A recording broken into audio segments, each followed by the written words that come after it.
Apa isi dan pengaduan ini? Garis besarnya adalah isi berupa penyesalan atas peruntuhan Majapahit dan mengatakan bahwa yang paling bertanggung jawab dari peruntuhan Majapahit adalah Wali Songo. Maka disebut di situ dalam tabungan itu Wali Songo itu wali itu diplesetkan menjadi walian. Walian artinya kebalikan. Maksudnya adalah Wali Songo itu orang yang tidak tahu budi, diberi jasa baik oleh Raja Majapahit, tapi kemudian dia justru menghancurkan kerajaan Majapahit. Di dalam Serat Tabagalun juga dipisahkan fiktif sebenarnya. Jadi bagi orang Jawa ini Serat Tabagalun ini beberapa bulan yang lalu masih dimuat secara serial di koran Solo Pos. Jadi ini bukan ini cerita Tabagalun, cerita Belanda.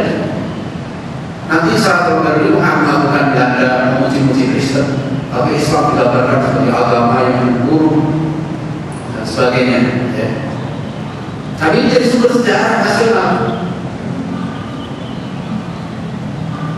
Ini contoh pesanan Profesor Rashidi. Isi bagian kitab Tabagalun itu kayak ini. Kalau yang tahu bahasa Jawa bisa baca.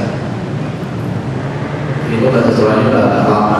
Dia menyebut Nabi Muhammad Rasulullah manunggal para nabi, Muhammad makaman kubur, rosok kang salah, milo kewan potong-potong, enjing suruh, nekep dodo serutikan, jungkir-jungkir narasidi. Terjemahannya gini, ada pun orang yang menyebut nama Muhammad Rasulullah Nabi terakhir, ia sesungguhnya melakukan zikir salah. Muhammad artinya makam atau kubur, Rasulullah artinya rasa yang salah. Oleh karena itu, yaitu orang gila, pagi sore berteriak-teriak, dadanya ditekan dengan tangannya, berbisik-bisik, kepala ditaruh di tanah berkali-kali. Itu banyak kutipan-kutipan yang mengejek orang Islam dalam kitab Tabagalun. Ada satu kitab lagi yang banyak dikutip juga di Jawa ini, namanya kitab Kadul. Jadi sangat bohong kitab. Ngecek Islam juga, Allah artinya Allah, yang jelek dan seterusnya. Jadi contoh bagaimana buku-buku sejarah seperti yang sekarang diajarkan tanpa sadar anak-anak kita dicekoki satu yang keliru tentang sejarah. Apa sih pentingnya kalau kita meluruskan? Akhirnya, baru sekalian, anak-anak kita tidak tahu, tidak paham bahwa yang menyatukan Nusantara ini adalah para ulama. Yang menyatukan Nusantara bukan Gajah Mada, bukan Majapahit. Yang menyatukan Nusantara sampai Thailand Selatan, sampai Filipina. Sebelum Portugis datang, seluruh Filipina itu dari Muslim sampai Manila. Kemudian setelah Portugis datang, diserang kaum Muslimin bertahan di Filipina Selatan. Filipina Selatan bisa bertahan karena dibantu dari Makassar. Jadi meskipun banyak kerajaan Islam di sini, gak disebut kerajaan nasional sejarah, tapi mereka saling membantu. Lihat bagaimana Syekh Yusuf Makosan. Beliau seorang ulama diambil menantu oleh Raja Boni. Kemudian beliau mengembara ke Aceh selama 5 tahun, menimba ilmu di sana. Kemudian menimba ilmu ke Kerajaan Banten, dan beliau diambil lagi menantu oleh Raja Banten. Jadi istrinya 2 anak raja semua. Itu ulama besar. Saya Yusuf Makosan tetapnya dibuang ke Belanda, ke Cape Town, yaitu ke Afrika Selatan, dan di sana mengembangkan Islam. Sama dengan pasukan di Ponorogo yang dibuang ke Manado. Sehingga di sana untuk komunitas Muslim Jaton, Jawa Tengah. Saya baru tahu kampung saya di daerah Bojonegoro itu ternyata orang cerita orang tua yang saya tanya. Di situ ada makam, katanya makam para wali, makam namanya Mbah Sinari.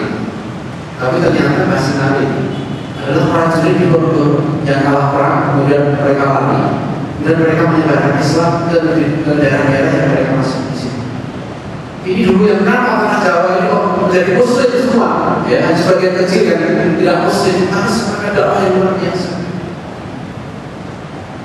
Bagaimana para ulama dulu, para pendakwah Islam ini tanpa bantuan tentara, mereka bisa menyatukan ribuan pulau, ribuan suku dengan bahasa yang berbeda, dengan jarak yang begitu luas, ya, tanpa alat komunikasi seperti sekarang.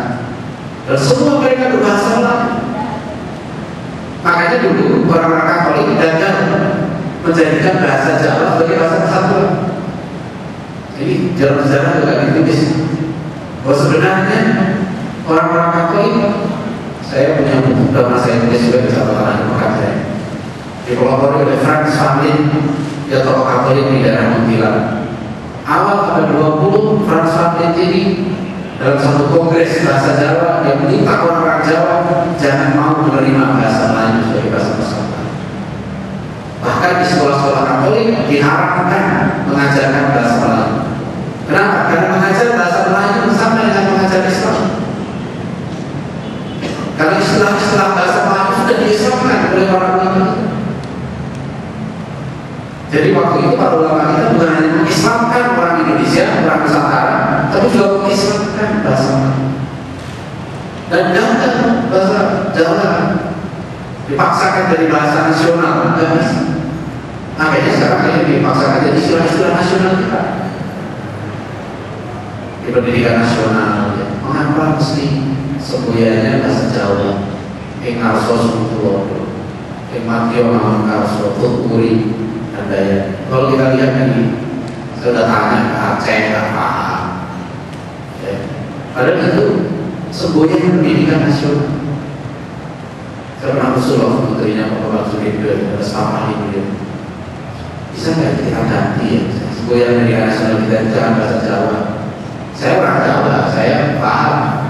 Tapi saudara-saudara saya di luar Jawa nggak paham. Istri saya orang Kalimantan juga nggak paham. Pokoknya terus kemudian guru apa artinya? Enarso Surtuwodo, Ekmangkio Mangun Karso, Tuturi Hadayani itu namanya baik. Tapi kenapa harus dalam bahasa Jawa? Sehingga ya pokoknya awalnya. Kenapa tidak semboyannya itu sederhana saja? Iman, ilmu, amal.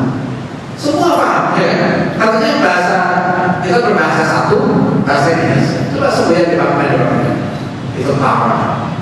Kenapa mesti sabta marga? Mungkin ada saya artinya sabta. Kalau masih ketahui sabta marga artinya itu semboyan TNI. Sabta artinya tahu. Itu sabta pesona. Sabta itu marga itu. Marga itu jalan. Ini masalah itu tidak tahu, tapi kita semboyan nasional. Oke lah, ini kata kita udah terlanjur ya. Itu kan dari ungkapan Hindu juga, Bhinneka Tunggal Ika Tanhana Dharma Manggula. Jadi bukan main, maksudnya perebutan sejarah ini luar biasa ya, diatur. Kenapa Ki Hajar Dewantoro? Bukan Ahmad Dahlan. Jadi kenapa kita tokoh pendidikan nasional terbesar? Kenapa mesti Ki Hajar Dewantoro? Kenapa bukan Haji Ahmad Dahlan? Kenapa bukan pendiri pesantren Sidogiri? Saya katakan pada universitas di Inggris, kenapa Bapak tidak pasang di Google itu ya, gambar masjid Demak, Masjid Kudus, itu juga peninggalan sejarah. Kenapa masih hanya Borobudur, Prambanan gitu kan? Lalu diam saja. Sama katanya di lantai 2 ada gambar kaligrafi. Di lantai kan dia di lantai 2. Yang saya di lantai 1 nggak ada sedikit pun bahasa Islam. Karena kan bukan di Inggris. Di Borobudur nggak ada. Foto masjid nggak ada. Itu kita ada. Jadi memang kita itu diserahkan keluar. Sampai dengan buku sejarah kita coba baca nanti. Jadi kita semuanya berusaha membiarkan anak-anak kita menzolimi para pahlawan. Mereka nggak kenal Hamka, coba tanya. Dia Hamka. Tanya Nasir, kenal nggak? Tanya Diponegoro, apa itu Diponegoro? Saya udah tes sampai satu-satu yang saya dari Kristen. Setuju atau tidak? Diponegoro berperang melawan Belanda karena tahta kerajaan Mataram tidak diserahkan pada dirinya. Beliau itu putra mahkota kerajaan Mataram, putra dari Sultan Hamengkubuwono III. Diponegoro. Tapi tahta kerajaan Mataram didasarkan dirinya dan tanah leluhurnya dirampas oleh Belanda. Itu mayoritas guru maupun santri maupun pelajar Islam yang saya dan Islam sudah ribuan Islam saya datang